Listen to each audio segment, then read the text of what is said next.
The link between obesity and cancer is not simply a statistical coincidence, it is rooted in biology. Obesity creates a physiological environment that promotes the initiation, progression, and spread of cancer through two powerful and interconnected forces: chronic inflammation and hormonal disruption. Together, these mechanisms create what can only be described as a perfect storm, a state in which the body's internal systems, designed to maintain health and defend against disease, are hijacked to foster the very conditions that allow cancer to thrive. As obesity rates climb globally, this storm is intensifying, fueling a surge in cancers that could otherwise be prevented. In people with obesity, the body exists in a near-constant state of low-grade inflammation. Unlike the acute, short-term inflammation triggered by injury or infection, this chronic state is subtle, persistent, and far more dangerous.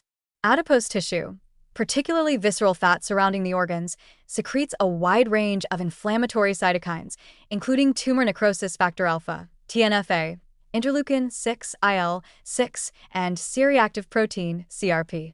These substances act systemically, altering immune function, damaging DNA, and interfering with normal cell signaling. In this altered state, the body becomes more susceptible to the cellular mutations and regulatory breakdowns that lead to malignancy. Inflammation doesn't just help cancer begin, it helps it grow. These cytokines activate pathways such as NF-B and STAT3, which promote cell survival, angiogenesis, the growth of new blood vessels that feed tumors, and immune evasion. In healthy tissues, damaged or abnormal cells are usually identified and destroyed by the immune system. But in an inflamed, obesity-altered environment, the very immune cells that should protect the body are misdirected or suppressed. Natural killer cells and cytotoxic T cells lose effectiveness, while regulatory T cells and myeloid-derived suppressor cells become more active, essentially blunting the immune system's ability to contain or eliminate tumors. In parallel, hormonal imbalances in obesity further drive cancer risk, especially in hormone-sensitive tissues. Estrogen is a key culprit. In postmenopausal women, the ovaries no longer produce significant amounts of estrogen. Instead, adipose tissue becomes the primary source through the conversion of androgens by the enzyme aromatase. This process is greatly amplified in individuals with obesity, leading to sustained high estrogen levels.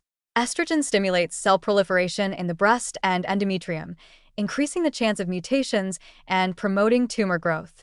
The result is a significantly elevated risk of postmenopausal breast cancer and endometrial cancer, two of the most common and deadly malignancies in women with obesity. Insulin and insulin-like growth factor 1, IGF-1, play equally dangerous roles.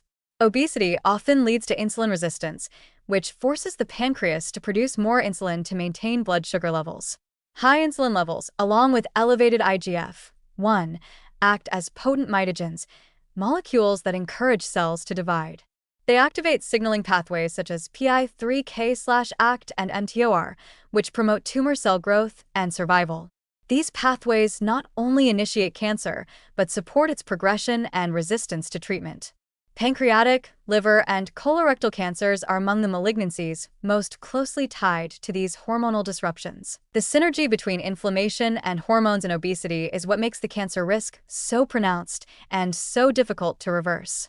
These processes reinforce each other. Inflammation worsens insulin resistance. Insulin resistance promotes further fat accumulation.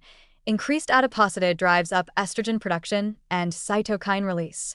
Over time, this feedback loop creates an internal environment that resembles the metabolic equivalent of fertile soil, primed to support tumorigenesis at multiple levels, from DNA damage and cellular proliferation to immune evasion and metastasis. Adding to the complexity, the distribution of fat matters as much as the quantity. Visceral fat, which surrounds vital organs, is far more metabolically active and pro-inflammatory than subcutaneous fat stored beneath the skin. Individuals with central obesity, abdominal fat concentrated around the waist, are at particularly high risk, even if their overall body mass index, BMI, is only moderately elevated. This means that even people who are not classified as obese by traditional BMI standards may still face significant cancer risk if they carry excess visceral fat. This convergence of inflammation and hormonal dysfunction helps explain why weight gain is not just a cosmetic concern, but a potent biological driver of cancer. And the risk begins earlier than many people realize. Adolescents and young adults with obesity are entering adulthood with altered metabolic and inflammatory profiles that may predispose them to cancer decades later, often without knowing it. This long latency period makes prevention even more urgent, as the biological groundwork for cancer is often laid long before symptoms appear or tumors are detectable. Despite the clear evidence, cancer prevention is still rarely framed as a benefit of obesity treatment.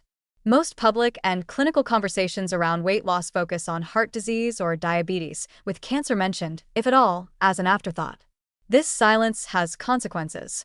People are less likely to act on health risks they don't understand, and providers are less likely to intervene when obesity is not seen as an immediate oncologic concern.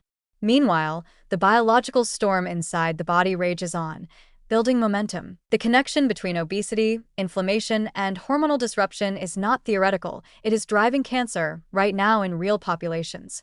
And as long as weight gain continues to be normalized, underestimated, or downplayed, this perfect storm will continue to claim lives. It is time to reframe obesity not just as a metabolic disorder, but as an oncogenic condition, one that creates the ideal internal conditions for cancer to take root and flourish. Only by acknowledging the full scope of its biological consequences can we begin to prevent the damage it causes.